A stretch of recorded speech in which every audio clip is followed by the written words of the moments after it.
सर्वांना नमस्कार। उद्या 17 जानेवारीला महाराष्ट्रातील थोर संत भगवान बाबा यांच्या गादीचे जे मठाधिपती आहेत डॉक्टर न्यायाचार्य नामदेव महाराज शास्त्री यांचा आपल्या यवतमाळ नगरामध्ये ठीक 11:30 वाजता भगवान बाबा चौक या ठिकाणी आगमन होणार आहे।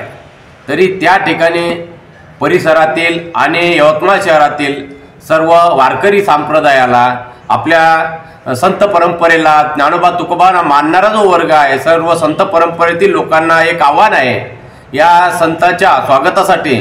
आणि आपण थेट भगवान बाबा चौक ते भगवान बाबा मंदिर मोहा या ठिकाणी भव्य शोभायात्रेचं आयोजन केलेलं आहे। तरी सर्व भगवान बाबांवर, संत परंपरेवर प्रेम करणारे जे सगळे परिसरातील आणि जे यवतमाळ नगरातील सर्व भक्तमंडळी आहे यांना या माध्यमातून एक आव्हान करतोय की सगळ्यांनी जास्तीत जास्त संख्येने ठीक 11:30 वाजता भगवान बाबा चौक या ठिकाणी सगळ्यांना जमा व्हायचं आहे।